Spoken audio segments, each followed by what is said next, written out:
Hi guys, this is Badari, a paragliding pilot, and I am with Sunil Babu here. He is also a paragliding pilot since very long time, and we both together we are going to address today the FAQs of paragliding. So, what is paragliding? Okay, it's a fun sport where you carry your aircraft of about 15 kilos on your shoulders, on your back, go to a hill and take off and fly fun. That's paragliding. Okay, and why do you fly? You just fly for fun, for enjoyment, and I mean it's very difficult for a human to fly. Usually when you want to fly, you have to spend a lot of money with the machines, with the whatever schools of airplanes. Nothing of that is there in this. So it's more of fun, leisure, as well as economical, all put together. It is challenge, like for a human to fly is a challenge, and if you are achieving that and with a lot of safety, why not? So, do you guys just jump off a mountain or? No, that's a very wrong term of saying jump off a mountain. We never jump off a mountain. We take off from the mountain. For example, if this is the mountain, and you go to a place, there is a slope, and when the wind has to be towards you and towards the slope, and you just walk or run a little bit and you are into the air. You don't jump. That is base jump, right, Babaji? Absolutely. Yeah. Right. So it's just a piece of cloth, or what is it in reality? Well, you just can't say it's really just a piece of cloth. It's a cloth, but it's a very special cloth which doesn't tear that easily into the air, and it has got lots of strings attached to it, and each string has some capacity of phenomenal weight that it can carry. So there is really no scare of anything tearing or anything, the lines breaking, unless of course your equipment is in a very bad shape. Then it's a different case. Yeah, it is an advantage also. It's a piece of cloth, but it is with many decades of research. It has been currently made into a very safe equipment. But being a cloth is the advantage, since you don't have any rigid structure like an aluminum or any other metals. That's the reason the big paraglider can be crumpled into a small bag and can be carried on the back, and it is an advantage. Right. So, what if it tears? If something goes wrong while you're flying, what happens? If something goes wrong, tearing is extreme case, which doesn't happen mid-air. If something goes wrong, like it can fold, some part of the glider can fold or something can happen. But with many hours of flying, you will have a practice how to not get into that kind of a position. Even though if something goes wrong, you have something called as a reserve parachute. You have it in your bag. So if you just pull out and throw it into the air, you have a second one. So you come down.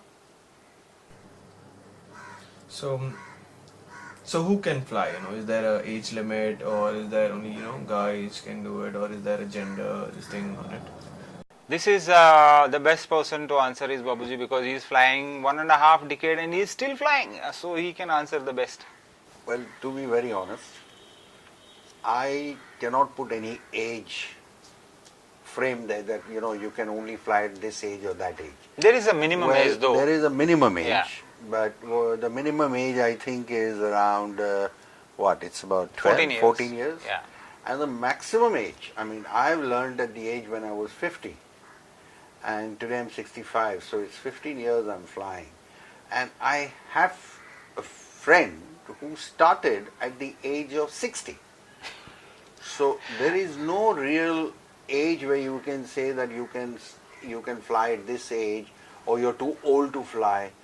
My saying would be, the older you are, you must fly, because this is sort of an exercise which you can get, where the doctors tell you go to the gym, go to the treadmill, go here, go here. You are just going directly on the hill, you're with pure oxygen, and you're doing exactly what the doctor is telling you, and absolutely free of cost. Plus, you are enjoying flying. So both ways you are on a plus plus. Yeah, anybody can fly, and I also these days see that many girls, women flying in India. Yeah. We have many women pilots in India doing really well. Anybody can fly. 14 years and about 35-40 kilos is the right age and weight to start, and after that there is no limit. It's up to you. So how fit do you think, any of you guys have to be to fly? Okay, how fit is basically if you can carry 15 kilos back for about 200-300 meters, and sometimes upslope, sometimes flat ground. If you can carry 15 kilos, you can fly. That is the fitness requirement. That's it. Because the fitness is more important to carry the glider around, but not actually to fly. That is endurance. Endurance is like how long you want to fly. But otherwise in the air, you don't really do anything much. You just catch a hot air thermal and you go up. Where do you learn it, and how long do you think it takes to learn? We have various places in India to learn. For example, you have Himachal Pradesh, you have Maharashtra, Kamshet, you have then Pune, then you have very close to Mumbai, you can learn. Then there are, I think we have Gangtok, Sikkim, and quite a few places. If you Google it, you can find out. He mentioned the places. There are 4 or 5 places in India, and we have close to 10 excellent schools who can teach you in about 10 days. That in 10 days you can be up in the air and fly under the guidance. Yeah, how much does it cost to learn? See, you have, I think, about 2 courses which you have to do, and it all depends from various schools what they charge. But you can say an average of, if you do the first course, should cost you with your, I think, lodging, boarding, including the equipment, including taking you to the site, training you, all that should be around 20,000 approximately. Yeah. But it all depends from school to school. So it's, a little bit variations of 2-3,000 is there. But otherwise 20,000 is approximately what it costs. They teach anywhere from 3 to 4 days on a long weekend. In 3 to 4 days, you fly on your own with the radio instructions. With the help of your instructor, with your school on radio, you can fly on your own in the first 3 or 4 days. Okay, how much does the equipment cost after you've learned? Okay. It all depends on the equipment you want to buy. But straight away after you learn, it should cost you, I mean, everything including your reserve, your harness, the whole kit should cost around what, 2.5 lakhs? Yeah, basically the all equipment only manufactured outside the country. India is still not making it. Not even the helmet they are making it. So you need a helmet, you need a radio, you need a chair to sit and wing to fly and an extra wing or a parachute in emergency to throw. So all these things together will cost you anywhere from 2 to 2.5 lakhs. Correct. But there are best equipment is available slightly used for half the price. That is a good beginning. Even then, if you don't have that kind of a budget, schools will hire all of these things on hourly or a daily basis, anywhere from 2 to 3,000 rupees per hour, per flying hour, or about 4 to 5,000 rupees per day, which is a good start. Correct. Right? Which is true. And in any way, whenever you take a brand new glider, even if you buy it, the life would be what, at least 8 years? Yeah. Brand new 10 kit years? will take you 5-6 years happily. Yeah. 5-6 years happily. So, is there different types of paragliding? Yeah. Yes, there are different types of paragliding. There is ridge soaring, that is you are flying against the ridge and you are catching the wind and going up. And there is also thermaling, and in thermaling basically the hot air that is coming up, you are catching those thermals and you're circling in them. Like if you know, being a layman, if you see a bird flying, a bird never goes up directly flying straight, never.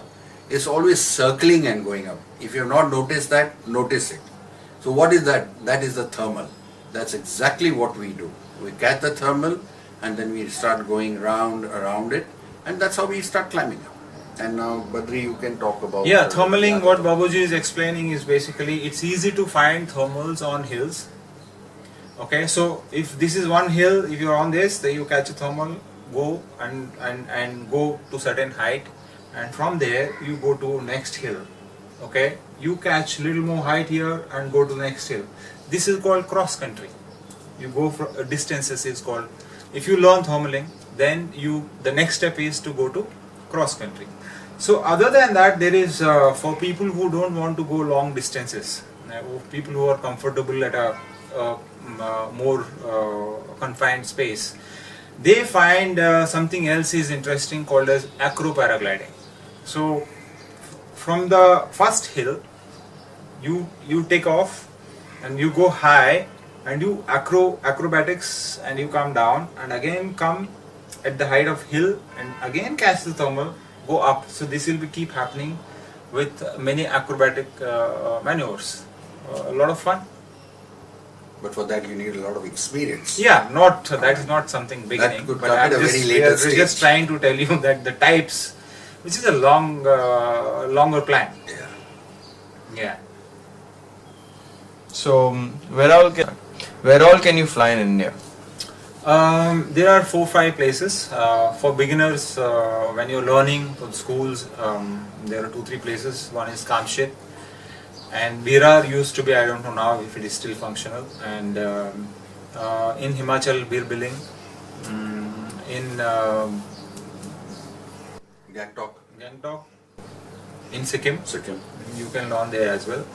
But if you want to fly long hours or long distances, there are 2 fantastic places. One is the world's top 10 place, which is called Bir Billing in Himalayas, foothills of Himalayas, in Himachal Pradesh. And the place is called Bir Billing, B-I-R Bir Billing, in Kangra district. And second most famous place is in Maharashtra. It's called Panchgani. People have flown anywhere from 50-60 kilometers to 250 kilometers in Bir Billing in Himachal is the topmost record right now. You can fly anywhere from 15 minutes to 6-7 hours. So is there an insurance for this? Yes, you get insurance for this sport.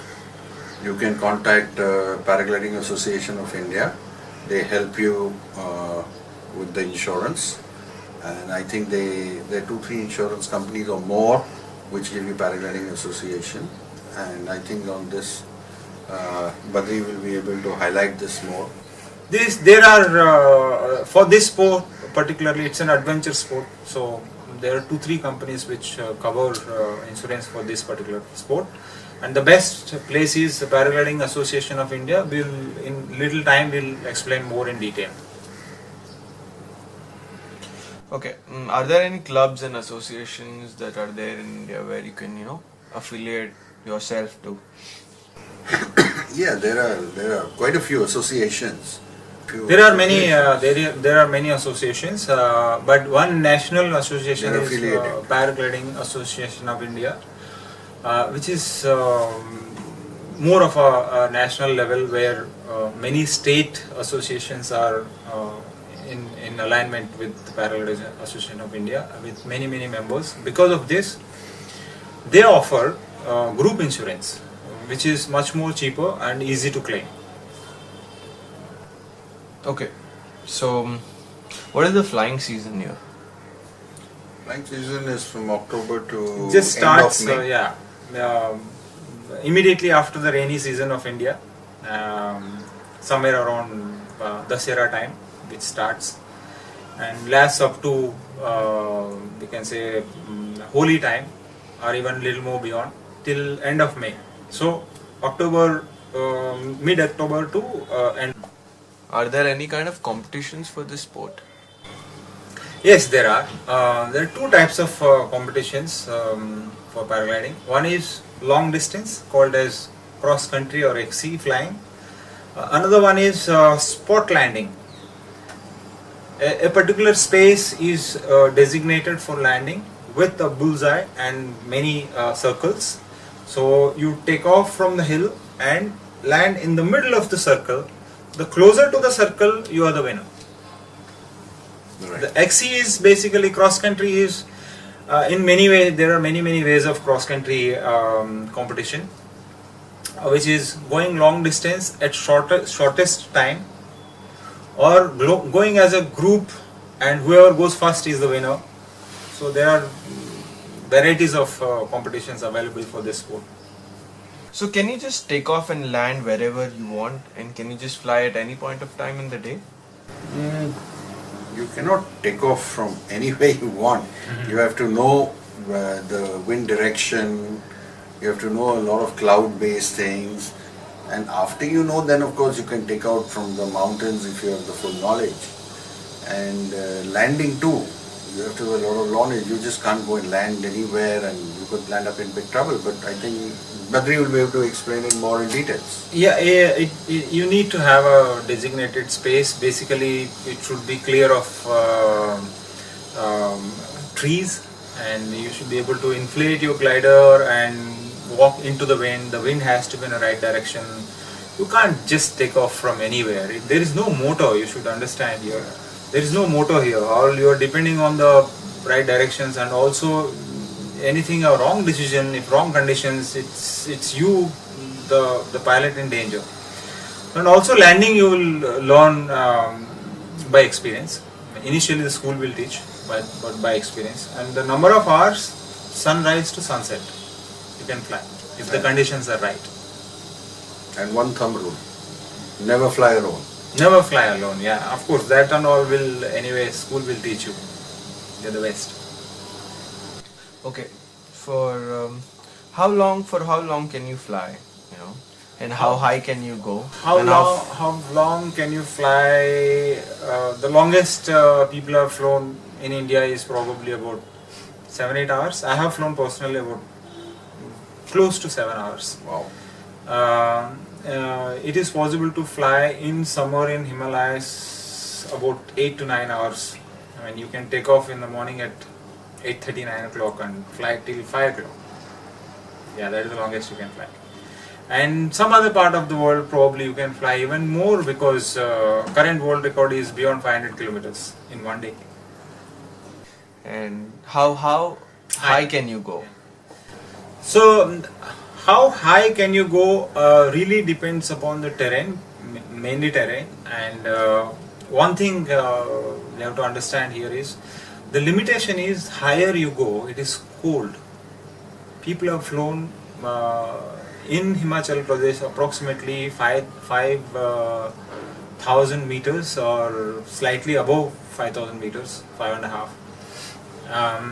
But it is possible to go even higher, assuming that you are able to, you are equipped to face that kind of a cold. Higher is very cold. Okay, so what is the highest that you guys have flown? What is the height that you've gained? The highest personally I have flown is 4,600 meters, but the takeoff itself is 2,500 in Himalayas. So that means I went from my takeoff to 2 kilometers into the sky. And Babuji, what about you? What is the... I've not really kept a mark of mine how high I've gone, but I've taken off from 2,000 meters and I must have gone about, I think, 1,000 meters up. Yeah, Max. this is very normal for him in Himalayas to fly around 3,000 to 4,000 is very normal. Anybody can fly. Yeah. How safe is paragliding? I think paragliding is one of the most safest sport, as long as you respect what you have learnt in school. The basics they teach you before you take off is to check your equipment, etc. And if you do all that, and if you do not take anything for granted, which a lot of people take after a couple of years thinking, oh come on, I know everything, and that's where the problem comes. It is really safe, subject to that, you follow most basic 4-5 thumb rules. Is number one, like being on the right terrain with the right kind of wind direction, and check your equipment, be with the group and fly. And when everybody is flying and you fly, and you shouldn't be the only one go and do some stupid things. If you don't do anything stupid, this is the 100% safe sport. Okay. So can you eat and drink while flying, or is there, what all things can you do while you are in your flight? Yeah, if you're flying long distances, obviously you have to drink, because your skin is facing constant wind and cold, so you lose a lot of liquids, so you need hydration. So automatically you carry a water bag and consume water through a pipe, and also you can carry a small bite food, which you can just take it in one bite, you put it in your mouth and chew it or eat it. It is possible to drink, it is possible to eat and fly.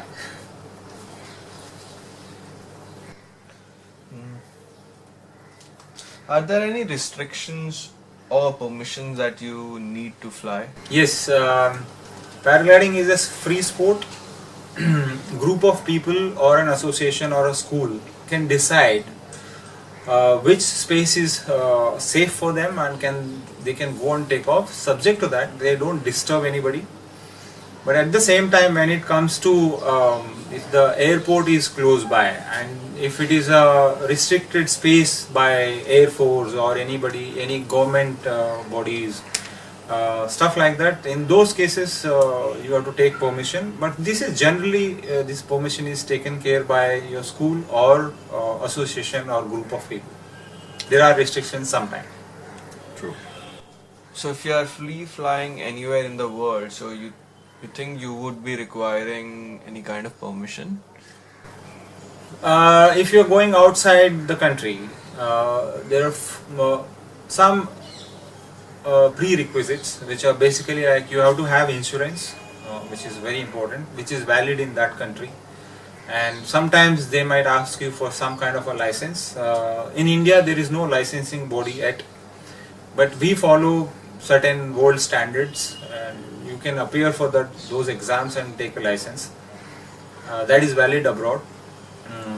And also again, abroad also you don't go alone, generally you go as a group. So can you fly when it's raining? No. Yeah, Babaji will explain. No, you definitely can't fly when it's What raining. if it rains in between? Well, you quickly come Come down. down. Yeah. Just run down, lose height quickly as soon as you can, and just land. Yeah, it is possible. If you watch a cloud which may rain, then you come down quickly. And try not to get in such situations, Yeah, first of all. you can't fly in rain. This is for sure. Yes. So do you have any suggestions or things that you want to share about this entire sport? Well, I think it's a fun sport. Yeah. And I think anybody can learn. There is no age factor. I think bare minimum, which we've already spoken on. Yeah.